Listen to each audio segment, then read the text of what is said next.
So, ang ganda po ng scriptural na bless po ako. Doon sa bandang sabi doon, iyang pagkagalit, iwasan mo sana. Amen? Amen. Walang mabuti may lululod yung galit eh. Amen? Amen. May kagalit ba kayo? Tingnan mo ang katabi mo kung nagalit siya dyan. No? Natural, wag po natin sabihin, natural lang na magalit. Pero okay lang na magalit. Pero wag ka hantong doon sa talagang makakasakit ka na ng damdamin ng kapwa. Amen? Alam niyo, pag nagalit tayo, kung ano na yung mga nasasabi natin salita eh. And we are all accountable. Every detail words, nakatala po sa langit yan, sabi ng Romans. Sabi doon, yung sabi ng Matthew, huhusgahan ko kayo sa pamamagitan ng inyong mga sinasabi o sinasalita. So kaya mag-ingat din po tayo pag galit tayo para maging mahinahon pag galit. Pwede ba yun? Pwede ba yung mahinahon ka pag galit ka?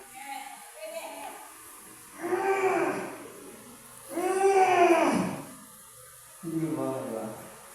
Alam niyo, may isang therapist sa galit, pag galit na galit ka na daw.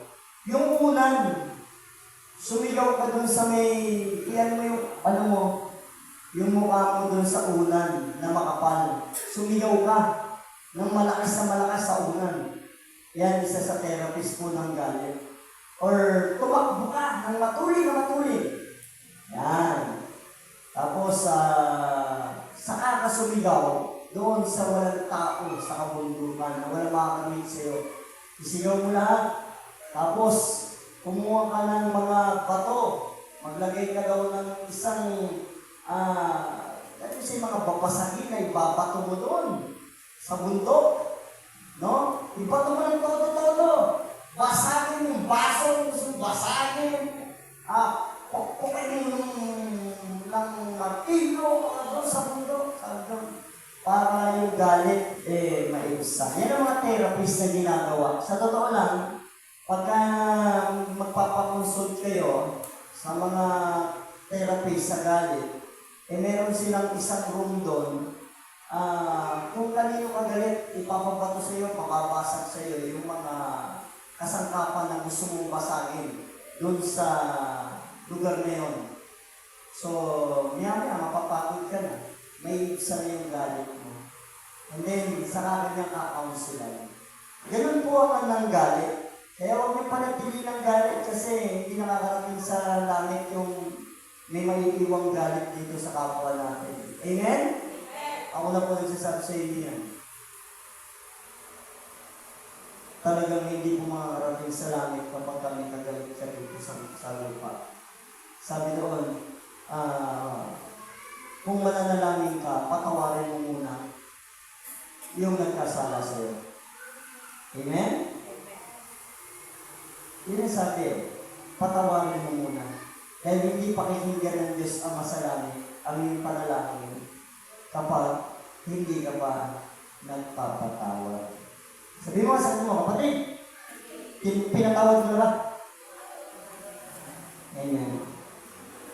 Useless po pagsamba natin pagka hindi pa kayo marunong magpatawad. Basta sumamba lang kayo ng sumamba para nang sa ganun matuto tayo magpatawad. Lalo na kapag hindi mo kayo sasampa. Hindi tayo makukonvict. Mawawala yung conviction ng forgiveness sa atin pag hindi tayo sumamba ng sumamba at makapakinig ng salita ng Diyos. Pagpapatuloy na po tayo sa ating pong series ng Covenant. The Covenant of in the Bible, na kung saan na-topic na natin nakaraan ay ang Abrahamic Covenant. Purihin ng Panginoon. This is the 6th covenant, yung the Mosaic Covenant. Punta na tayo kay Moses. Tapos na tayo kay Abraham, na kung saan ang covenant ng Lord ay the sign of covenant is a relationship was circumcision, yung unconditional covenant dito kay Abraham. Papunta po kay Moses, ano po kaya ang covenant ng Lord kay Moses? Basahin natin ang Exodus 20. Ayan. Exodus 20. Ang lahat ng ito ay sinabi ng Diyos. Ako si Yahweh, ang iyong Diyos, na naglabas sa inyo, meron pala ako dito, sa Ehipto, at nagpala sa iyo mula sa pagkaalipin. Nagpalaya sa iyo sa pagkaalipin. Huwag kang sasamba sa ibang Diyos maliban sa akin. Kung sa iyo. Tingnan niyo po doon pa lang sa covenant ni Moses, yung covenant ni Moses o Mosaic covenant ay tinatawag din Sinaitic covenant. Bakit? Nangyari ito sa Mount of Sinai o Sinai, na kung saan na nagpakita ng nakita ni Moses ang Diyos sa pamamagitan ng patalikod. Ano po? At doon sa bundok na yon, 40 days, si Moses na kung saan nag-abang sa covenant na isusulat ng Diyos sa Israelites. Ang Mosaic covenant, mga magul kapatid, ay yung tinatawag na conditional covenant. Hindi katulad kay Abraham, unconditional. No? Unconditional kasi mula sa lahi ni Abraham, dadami mula kay Abraham, dadami ang napakaraming lahi.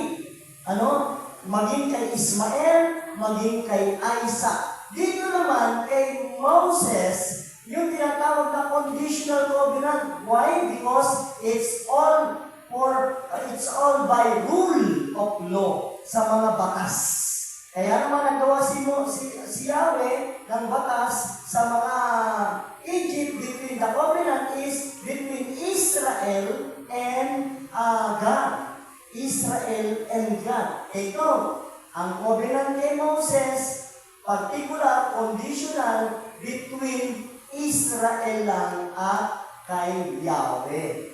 Hindi po sakop yung lahi na kung saan ay lahi ni Ismael. Ano po? Lahi lang po ng mga Israelita ang covenant sa Mosaic covenant. Ano ang covenant na narito? Okay. Huwag kang sasamba sa ibang Diyos maliban sa akin. Ito yung 10 utos, ano po? Yan ang tinatakna ni Yahweh sa mga Israelites. Again, mamaya, basta papaliwanag ko sa inyo. Ibig sabihin, hindi ako sakot ng covenant, kay Moses lang to. Papaliwanag natin mamaya. Okay, sabi doon pa lang, huwag ka nang sasamba sa ibang Diyos maliban sa akin. Tuloy tayo. Huwag kang gagawa ng imahen ng anumang nilalang na nasa langit, nasa lupa, o nasa tubig upang sambahin. Tingnan mo yung katabi mo. Tanong mo sa kanya, meron ka ba doon? Hindi pa ba sinusuko? So, bakit gano'n? Ito nga yung covenant nasa lupa, nasa tubig upang sambahin. Amen? Yung lalagyan nilang kandila, yung doon, yung ilaw, no? Tapos luluhuran nyo, no? Sino meron dito yung gala? No? Superman. Ha? Yung merong daladalang makamasukan tayo sa mga bahay natin. May daladalang mga yung parang layas. Meron nun nabibili nun Ako meron nun. Meron ako na nakaganon. Diba? Meron siyang baston. Pero nung nakakilala ko sa Lord, agad-agad nalaman ko katotohanan, ang katotohanan nagpalaya sa akin. Talagang, huwag yung pamimigay May curse yun Huwag yung pamimigay. Basagin ninyo. Mag-pray kayo, basagin ninyo. Kaya, dalhin nyo dito sa church. No? Ako yung babasag. Pero pwede mo kayo bumasa, Christian kayo eh. Maliban lang, kung takot kayo basagin, ay mahal. Binili ko ito, hulugan ito eh. Diba? Hulugan ito eh. Ako, mahal ng bili ko rito.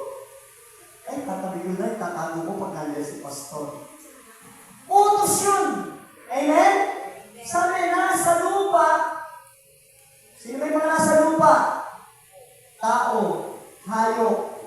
Baka meron pa kayong bubuyog na malaki dyan. Inugit nyo, tapos sinasampay nyo.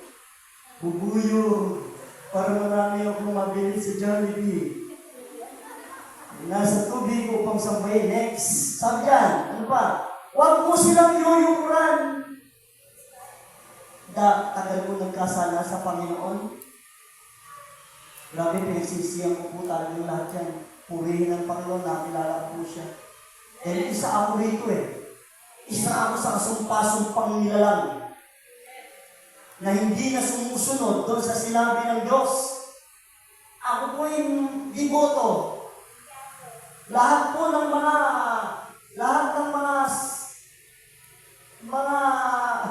ano kilala ko eh.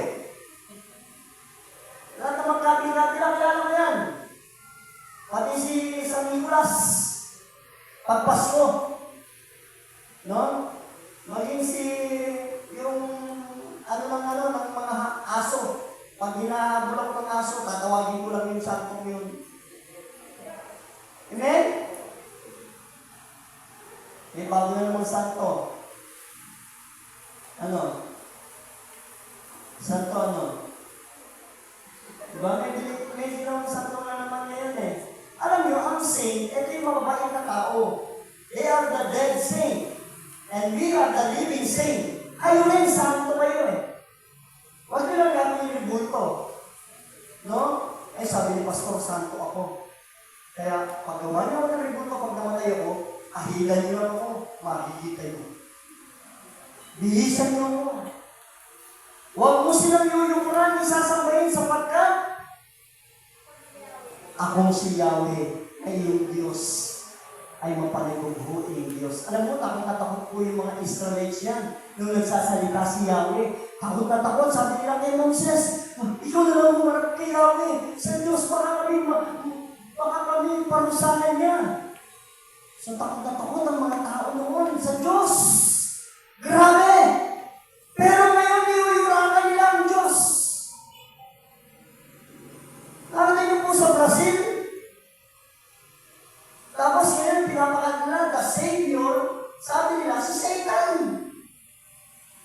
Do you imagine that? Si Satan na ginagawa ng Savior ngayon. Maging si Satan, takot na takot sa ginagawa ng mga tao eh. Bakit kayo? Kasi, mas doble o triple sa kung doble ang parusang darating sa kanya dahil dito sa mga tao nito na nadaya niya. Na sumasamba ngayon sa kanya.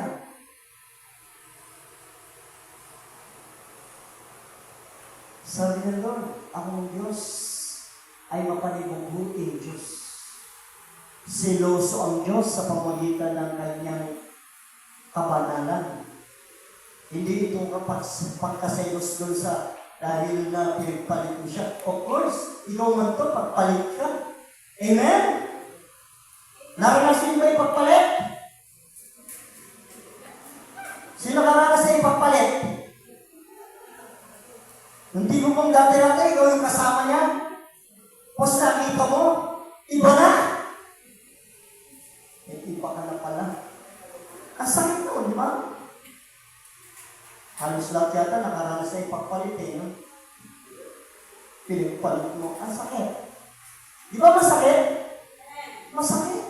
Pag pinagpalit siya, how much more ang Lord, pinagpalit mo sa walang buhay, pinagpalit mo sa hindi gumagalaw, pinagpalit mo sa nilikha niya,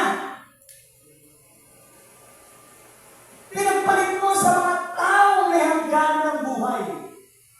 How much more, gano'ng kasakit nasasaktan ng Diyos? Umpisa pa lang yan. Ano pang sabi ng Diyos? Ito ang batas. Pagdating sa Mosaic Covenant. Ang kasalanan ng mga magulang ay sinisingil ko sa kanilang mga anak. Kaya pala na kayo lang kayo may kasalanan Kaya pinaparusahan ng Diyos. Nagdrama kami. Hanggang sa ikatlo at ikaapat na saling lahi. Kaya ang mga magulang, napakahalaga ng parte nyo sa pagpapamilya sa mga anak nyo. Pag hindi nyo sila naituwid at nakagawa kayo ng kasalanan, sa kanila sisingilin ni Yahweh kapag namatay kayo. Amen! Kaya ang laki ng parte ng pagiging magulang. Kung ano ang nakikita ng bata sa matanda, gagayahin nila. Next. Ngunit, ito naman sinabi ni Yahweh, ipinadarama ko ang aking pag-ibig sa libu-libong saling lahi ng mga umiibig sa akin at tumutupad sa aking mga kautusan. Okay? Huwag mong gagamitin sa walang kabuluhan ang pangalan ni Yahweh na iyong Diyos.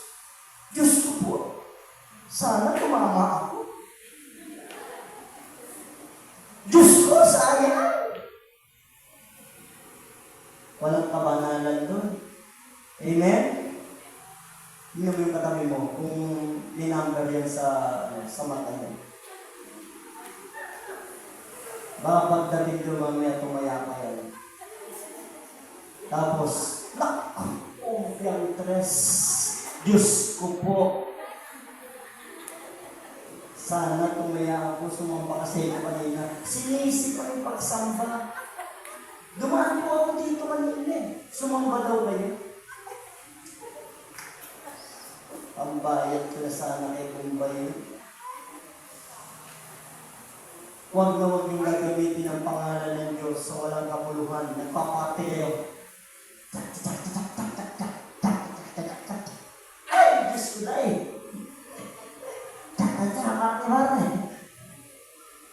Wala sa kabanalan yun. Ang pangalan ng Diyos ay ginagamit sa templo niya. Ginagamit sa panalangin. Ginagamit na merong kabanalan. Amen! May kapurihan.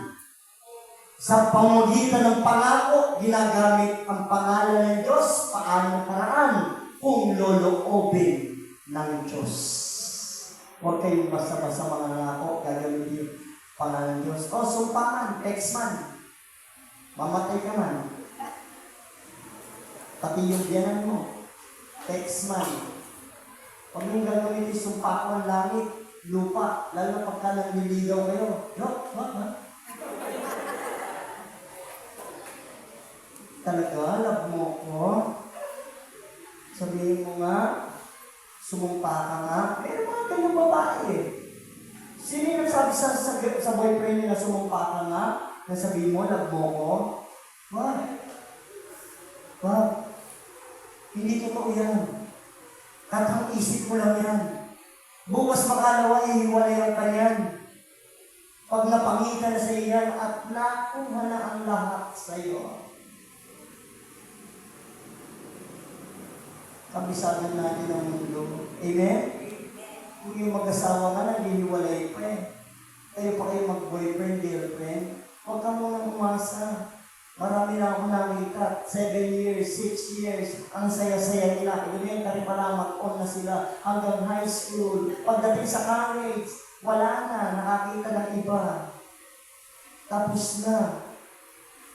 Nagarong-garong tayo lang ng babae na naka-short. Kaya na, pinagpalit ka na. Ikaw kasi lagi ka nakapalda. Ayaw niya ng mga mukhang lelang. O baka nang mag-short kayo, Christian na kayo. Diba? Ayusin naman natin yung pananamit natin, Christian na tayo. Amen. So, ang pangalan ng Diyos Next, tiyak na paparusahan ko ang sinumang gumamit nito ng walang kabuluhan. Bakit nakakaranas tayo ng mga parusa? Ay, Diyos ko, wala naman ang panghulog. Inasa mo lahat sa Diyos, panghulog. Amen? Gumawa ka ng paraan. Ang Diyos tumutulong, pero hindi nagtotolerate. Amen? Mahal tayo ng Lord eh. What do you mean by Mosaic Covenant?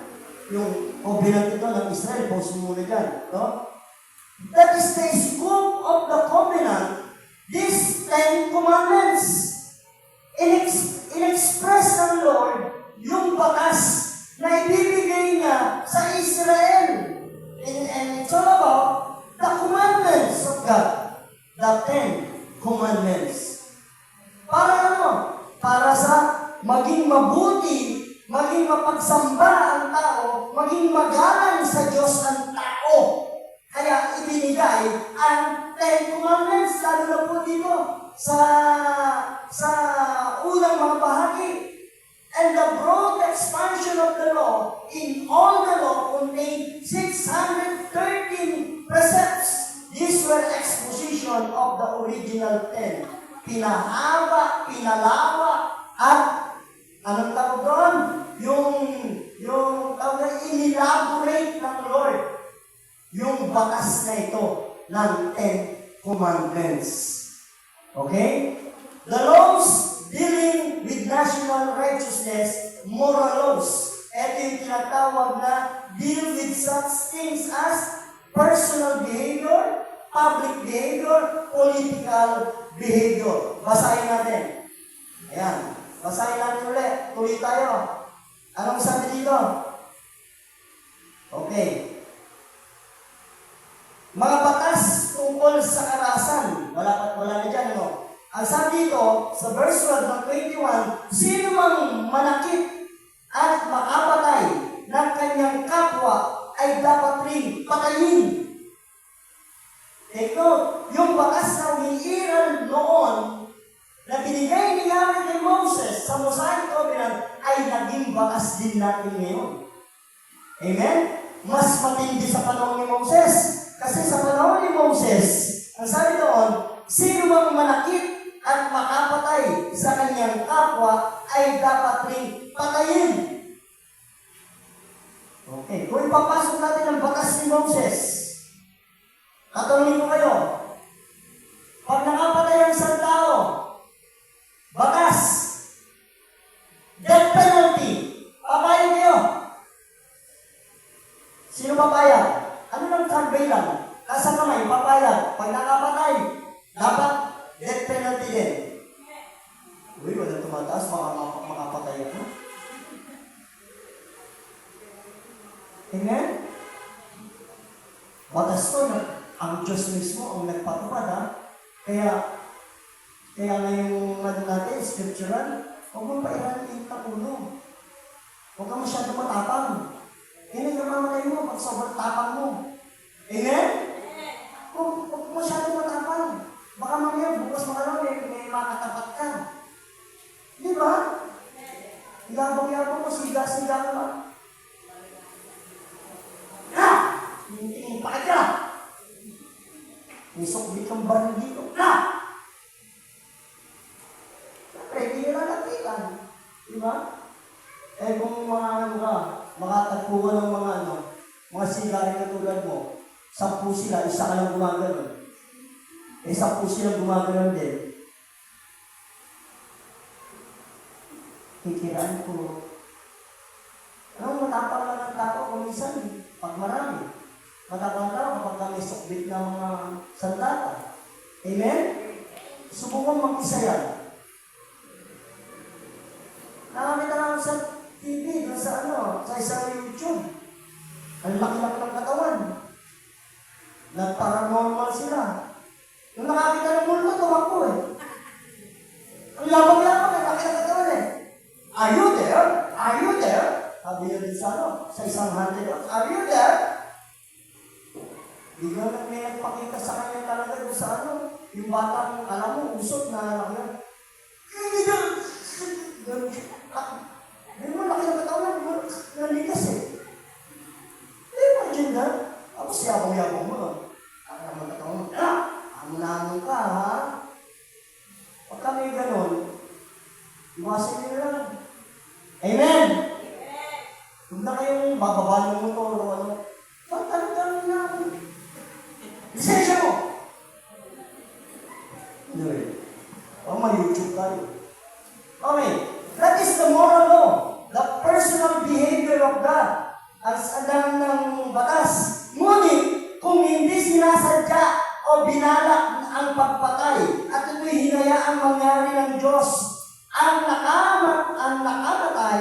nakamatay ay maaaring magtago sa lugar na itinakda ko sa kanilang pangyayari. Ngunit, kung ang pagpatay ay sinasadya, dakpin ang pumatay at patayin kahit magtago pa siya sa aking altar. Sino man, ito pa yung batas, sino man magbuhat ng kamay sa kanyang ama o ina ay dapat patayin. Do you imagine that? Pag sinaktan mo magulang mo ng iyong palad, batas ng Diyos, patayin. Bata yan, matanda yan, patayin yan.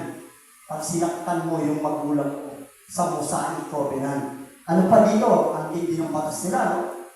Ang sabi dito, sino mang dumukot, sino mang dumukot ng akala nyo kung anong dumukot, baka naman, pera lang naman sinisip nyo. Sino mang dumukot ng kapwa upang ipagbili o alipinin ay dapat patayin. So, forbidden. Forbidden po ang batas ng Mosaic Covenant. Kapag nag-kidnap ka, pinagbili mo o pinaranso mo, dapat patayin ka. Ayan po yung mga batas na mayroong death penalty. Dapat para hindi na tularan. Amen? Ito pa. No? Sino mang magmura, tingnan mo nga yung katabi mo. Tingnan mo lang. Kung may mapapusensya, tingnan mo yung katabi mo. Ayaw mong tingnan kasi ikaw rin, nagmumura ka pa. Sino mang magmura sa kanyang ama o ina ay dapat patayin. Do you imagine, my dear brethren, no? Ang sino mang magmura, dami ngayon mga bata nagmumura sa magulang. Amen? Nakarinig na kayo nun? Minumura niya yung magulang niya? Ang sabi sa batas ni Moses, dapat patayin. Bakit?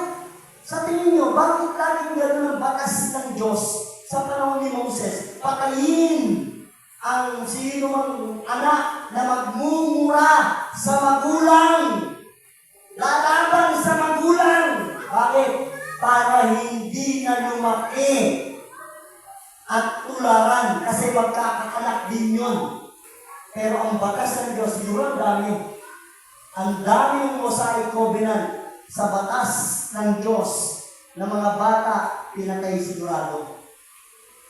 Kaya noon, disiplina disiplinado.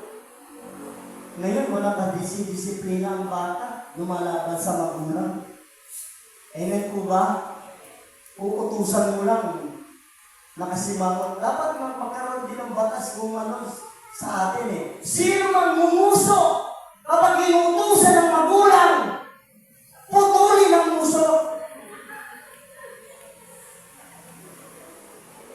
Amen? Yan ang batas. Kung kaya ibigin ang pang-ibig ng daga. Hindi ang ulit ay. Di ba? Ang hirap ng batas ng Diyos noong panahon ni Moses, mga magulang kapatid. Ito pa. Ang manuntok. Ang manuntok o mamukpok ng bato sa pag-aaway ay hindi pa parusahan.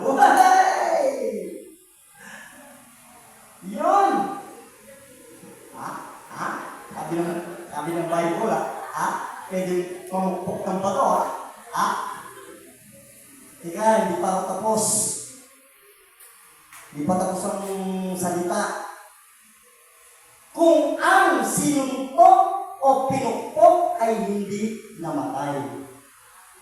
At muling nakaladkad kahit nakatungkod. Ngunit kung ang sinuntok o pinukpok ay maratay siya, ay aalagaan ng nanakit o babayaran pa ang panahong hindi nakipagtrabaho. Di ba meron naman ganon? Babayaran na kapag ka na-damage permission mo, kapag nakapanakit ka, so aalagaan mo yun, i-care mo yun. So, kaya yung batas ni Moses, sa panahon natin ngayon, meron tayong batas na ganyan dito. Okay, ito pa, mga kapatid, it is under the law. Okay, kung ang nag-aaway, no, ito pa, kapag sinaktan ng isang tao, kanyang alipin, maging babae o lalaki, at ito'y namatay, noon din, paparusahan ng tao yun. Ito pa, kung ang nag-aaway ay makasakit ng nagdadalang tao at dahil doon nakuna nito, ngunit walang ibang pinsala, ang nakasakit ay magbabayad ng halagang hinihiling ng asawa ng babae ayon sa kapasyahan ng mga hukom. Diba? Marami yan. Nakita ko yung kapit mo. Anong ginawa ko? Sinuntok ko yun dyan kahit malaki na. Ayun, tingnan mo. Ginuunog mo siya. Nagano ka pa.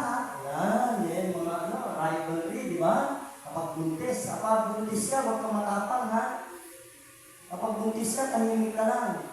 Baka pag napaaway ka, ay, babayaran naman ako nito. Dito ka sumuntok. Iniwan ako ng asawa ko eh. Sumuntok to, babayaran naman ito. Huwag kang mag-utak. Okay, next. Sabi dito.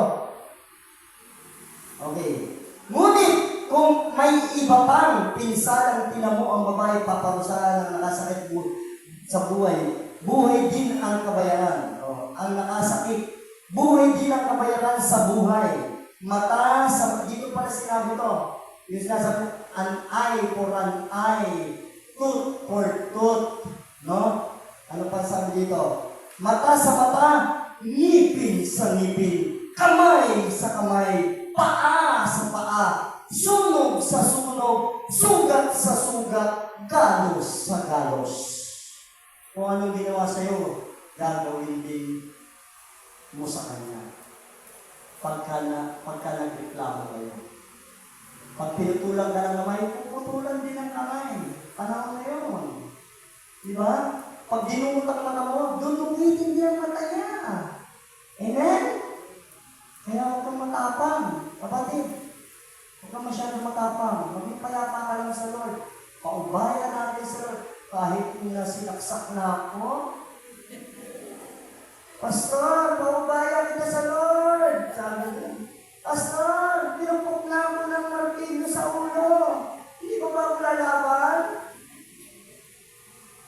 Sabi doon, buhay sa buhay. Pinupok ka ng martilyo sa ulo, pupukin mo ng maso sa ulo.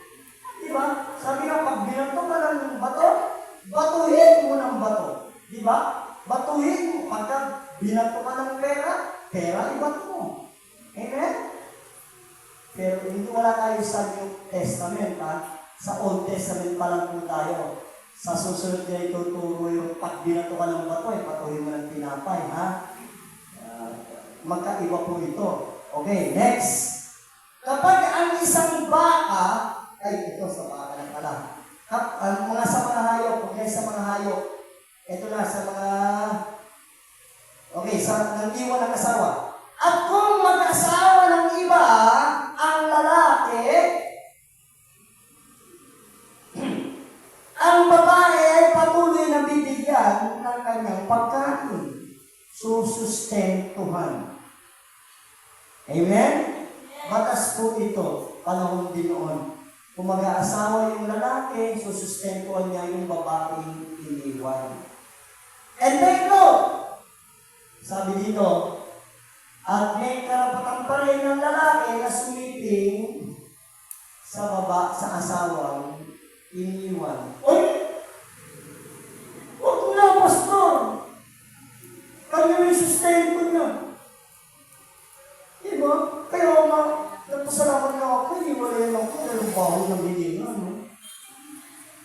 Parang ganun lang.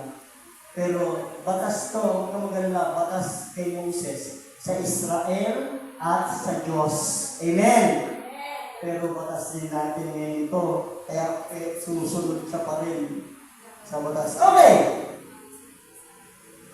Ang dami po dito eh. Basahin nyo lang Exodus ha. Mga tuntunin sa pananampalataya. Ay, ito pa. Ang mangkukulam, tingnan mo katabi mo. Ulitin ko ha. Ang batas na binigay ng Diyos. Ang mangkukulam at nagpapakulam, wala dito. Ang mangkukulam lang. Ang mangkukulam ay dapat patayin. Kailan kayo sa TV, the witchcraft, panoorin niyo yun, pag napanood niyo yun, nakuha nila yung babae na pinaginalaan lang magkukulam, sinunog, pinatay. Sinunog nila, buhay pa lang. Yung matanda. Kaya sumumpak yung matanda. Sabi ng matanda, babalik ako at talagang gagawin ko sa inyo ang binibintang niyo sa akin. Ayun, yun na naging curse sa isang bayan. Nangamatay halos ang mga tao doon dahil doon sa pagbabalik ng sinunog na hindi naman mangkukulam. Pero dito sa dito, ang mga mangkukulam, inuulit na katabi nyo. Mukha lang yan, pero hindi mangkukulam yan. Paano ka naman hindi pakilala ang mangkukulam? Lagi kami manika. No? May manika. Tapos, diba? Tapos sinaalagaan pa yung manika.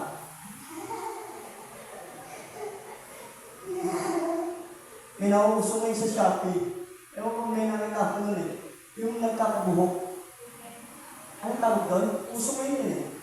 Yung parang trolls, nagkakahalaman dito, dinidiligan lang, inimiskan lang, pero kung hindi, tumutubo yung damo. Ay, yung ano, nagkakabuhok siya. Itong buhok na to para sa asawa ko.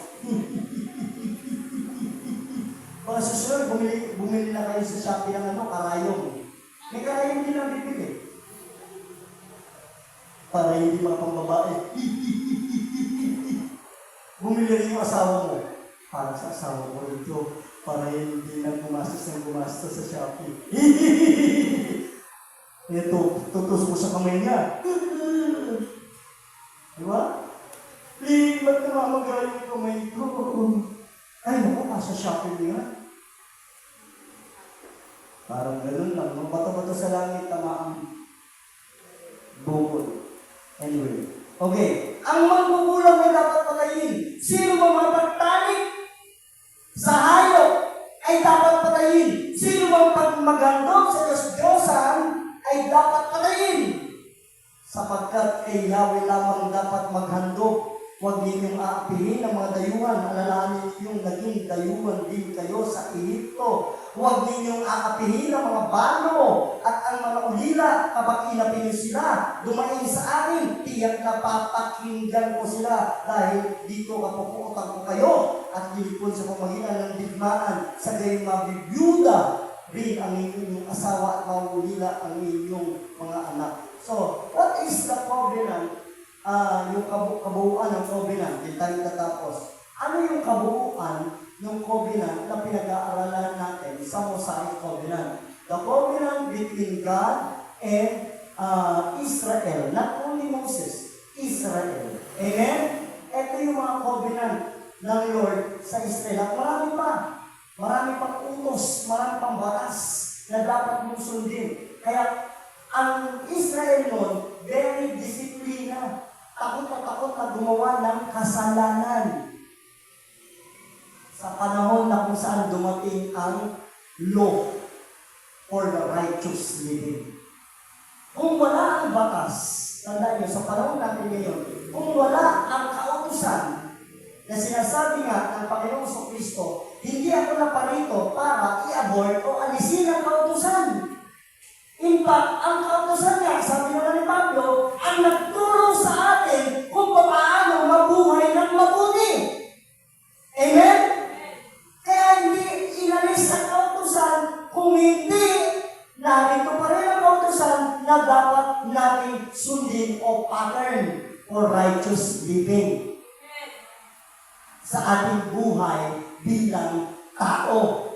Nung pagdating ng Panginoon, ang hinamo ng Diyos, ng Panginoong Jesus, ay ang ating espiritu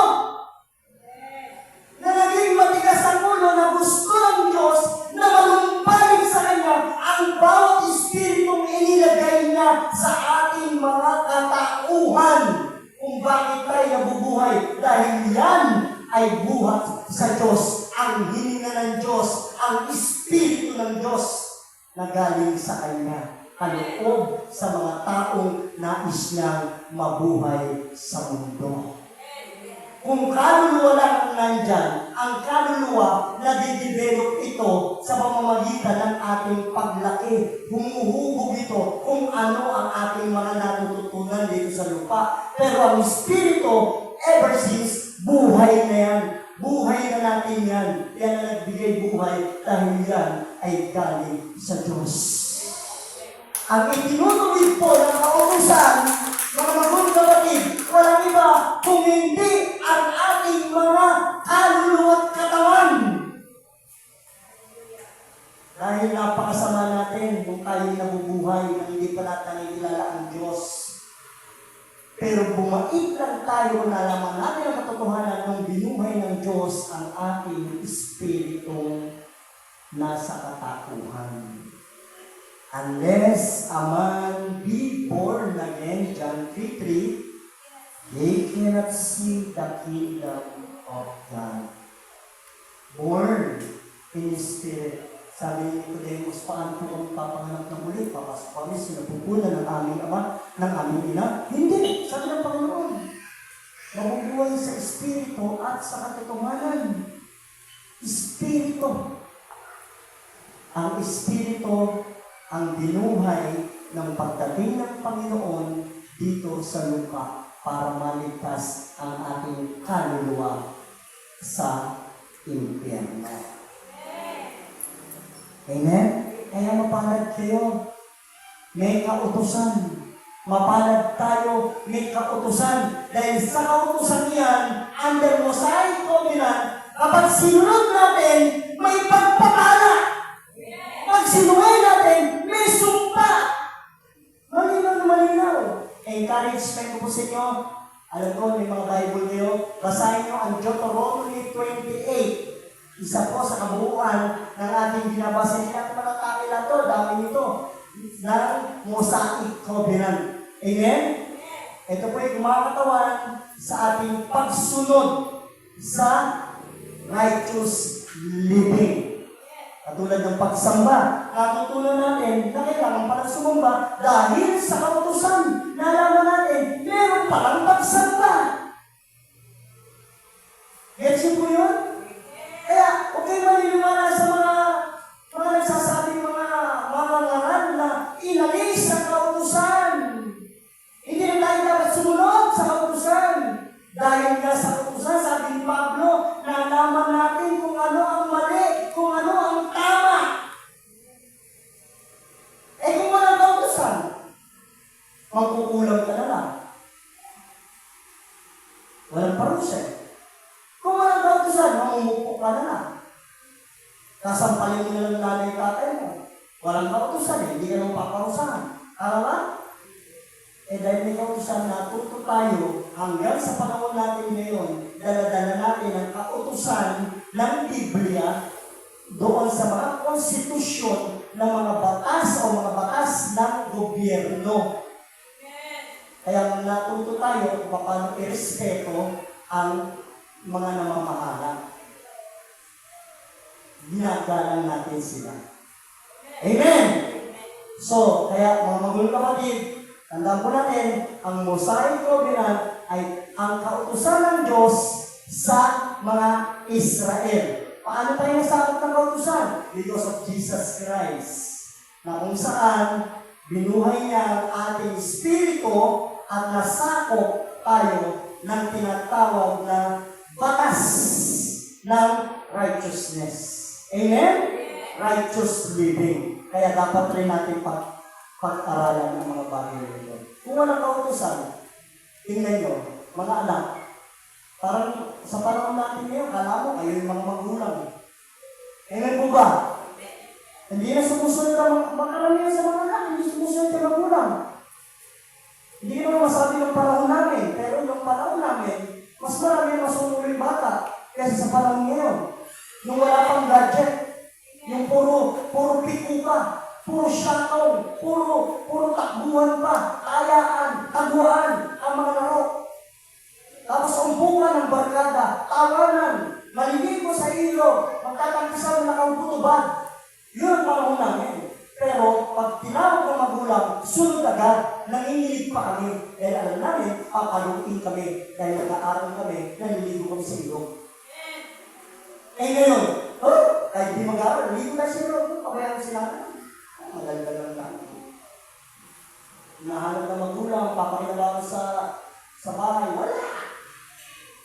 Alam mo, magaling pa sa magulang. May gano'n pang magselos siya.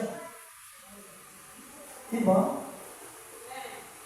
Anyway, mga kapatid, ang sarap pong basahin ng Biblia, himay-himayin ang naging covenant ng Lord sa Israel at patuloy na lamnamin ninyo kung ano ang kahalagahan ng pakikitagpo ng Diyos sa bayang Israel sa ating pagbabasa ng Biblia at sa ating sa kapanahonan natin. Amen? May natutunan po ba? Amen. Praise God. Papalaan ng Panginoon. Isusunod po natin sa Mosaic Covenant, sa mga susunod na pag-aaral po natin, na sila tayo, na sa Palestinian Covenant, sa Palestine. Susunod natin ang Davidic Covenant. Purihin po ang Panginoon. Tayo po natin ito.